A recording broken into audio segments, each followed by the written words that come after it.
Hi, everyone, and we are just starting part 10. Wait until you hear what we found. Excuse me. Sigmund puffed up proudly and said, I led an expedition to see who this craft belonged to. Wait until you hear what we found. Suddenly, we started seeing all sorts of readings and telemetry on the monitor. I could also hear what sounded like an old NASA radio transmission. There were beeps along with the pilot calling in positions of his craft, as well as the one he was trying to dock with.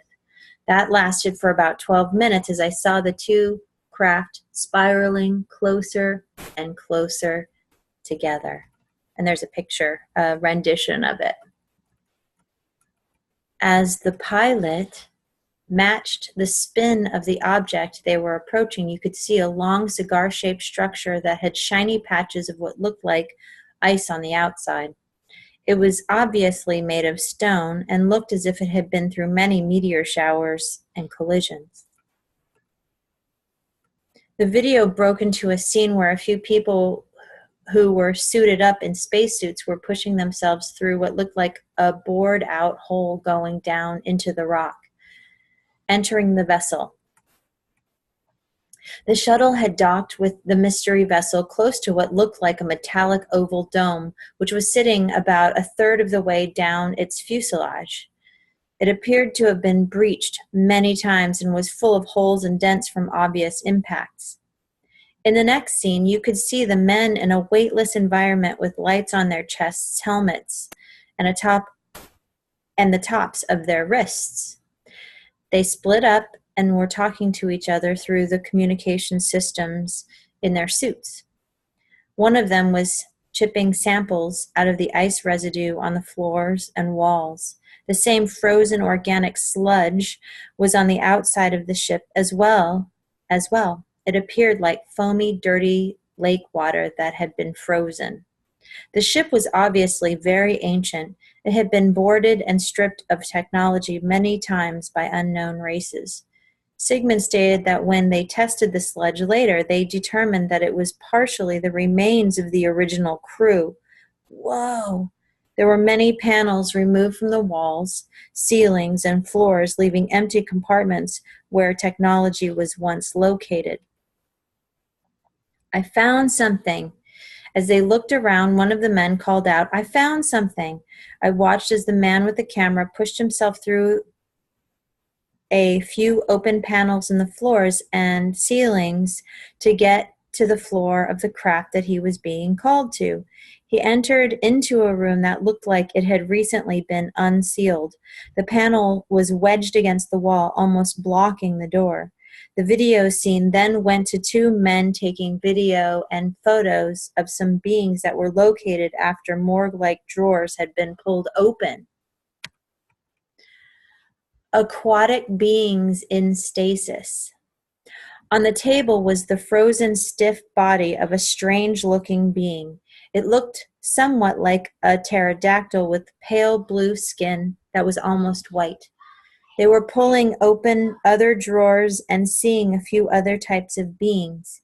Sorry for the kid sounds in the back. One of these beings looked orange or peach-colored and appeared to be a mammal at first. I later found out that this was an aquatic being of some sort, which seemed related to a squid or octopus. It was about 10 feet tall and had tentacles as arms and legs. The 3 fingers and toes extended off of the tentacles. Tiny, almost invisible suction cups were located on the underarm area and the hands. This confirmed that it was one of the original crew. They found that a great deal of the ship's common areas had once been pressurized with water. David Wilcock says, in light of the potential identity of the ancient builder race, as we will discuss, it is interesting to note the similarities between these beings and the golden triangle beings.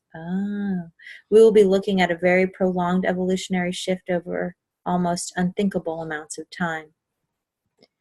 Whose technology is this? They continued through the process of bagging up the bodies and transporting them to their ship. As they did this, the bodies started coming apart and floating around the cabin they were in. One of the men grabbed a piece of paneling and used it like a spatula to scrape off the rest of the remains and load them into bags. Ugh. At this point, Gonzalez asked, whose technology is this? Sigmund looked over at us both and responded, well, we can only date the organics back to a little under 1 billion years ago. We tackled its trajectory to a star system not too far away.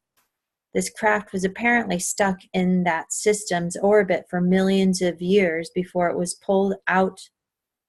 It was pulled to our system by our star.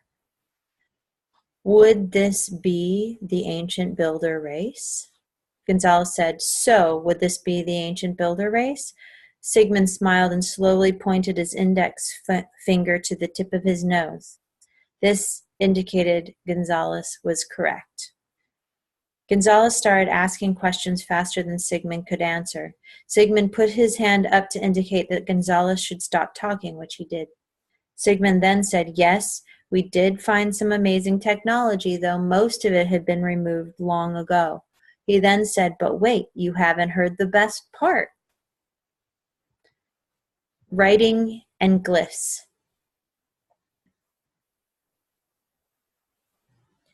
He then continued on with the video. At this point, someone excitedly called out that they had found something else. The camera showed them entering into a room where there were 2 types of writing and glyphs on the walls and ceilings. There were several rooms like this. What was so exciting is that this was the first time we had ever seen or had access to any type of writing from the ancient builder race. The SSP was well aware that every other ancient builder race site we had ever found, any written inscription had been scratched out. It was as if some later interloping ET race had wanted to destroy any ability for us to reconstruct their history. There were some very intricate hieroglyph-looking characters along with a large amount of glyphs on the wall that were made of long lines, dashes, and dots. A multi-dimensional language. Sigmund stated that there were similar ancient languages that they had become aware of on Earth, as well as a few other stars in our local stellar neighborhood. He said that they were able to decipher the glyphs fairly easily. They later determined that the hieroglyphs were a mixture of language and a hyperdimensional form of mathematics. They were able to interpret most of the messages from the craft and have sent the results to a few of their research groups. The conversation then headed into classified operational information that I am responsible for keeping to myself for now.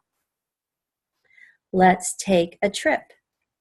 Once we finished the meeting, Sigmund stood up and said, now let's take a trip to the LOC Bravo location. You must keep all of this information confidential until told otherwise. Understood? Gonzalez and I both answered yes and arose from the table. We were taken to the larger elevator on that floor of the LOC and then rode it down. We came out into an open area that was another bay for spacecraft. The Great Hall. I saw that there were under the same floor in the lava cavern. I saw that we were under the same floor in the lava cavern that we had flown down into when we entered the crater hole during our arrival. We were taken to a larger shuttlecraft that had then flew out of the bay. We soon found ourselves flying down a long lava tube at a great rate of speed. We came out into another large cavern area where I saw human-made structures on the floor of the cavern. They were built around an opening. We first flew up to a small facility that looked like it may rise up to the lunar surface, with structures built above the ground like the LOC. I saw men and a few women walking around this facility in both Air Force uniforms as well as NASA clothing. We were greeted by a few PhD types who were very excited to see us. They told us that we would be suited up, and then transported down to the Great Hall, in quotes. Huge, ancient machines. We were put in the same environmental suits that I had worn in my prior SSP service.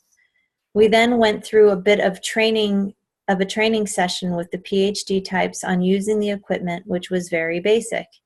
We traveled back to the bay where we loaded up on the same shuttles and flew down to the cavern floor. At this point, we passed through the dugout hole that opened into a cavernous area. It was the Great Hall.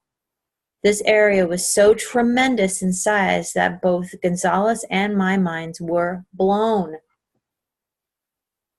There were all sorts of huge and ancient machines with tractor tracks on them. There were also long beams made out of gray crystalline material.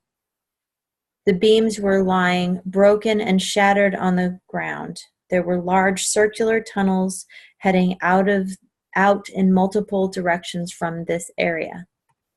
You have been here before. I told Gonzalez that I had never seen anything like it. Sigmund looked over at me and said, "Corey, you've been here before. You just don't remember." I looked at Gonzalez, who looked as puzzled as I was. I asked if it was one of my previous 20 and backs, to which Sigmund nodded yes. He said, "One day in the not too far future, I will be standing here with a reporter from a major television network." He then continued, "For now, we must still keep what you are shown here today confidential." I was then taken on an amazing tour, which I have apparently been on before. We walked down a few flights of stairs into an area that had a train system. We boarded the train and toured ancient facilities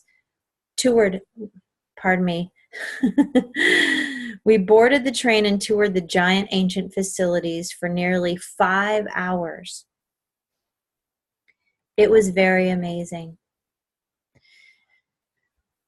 I would love to say more about what I saw at this time, but for various reasons I was asked not to report on it. All I can say is that it was very amazing. If we do indeed get to see these facilities in the future, it will be an incredibly powerful turning point for humanity as we know it.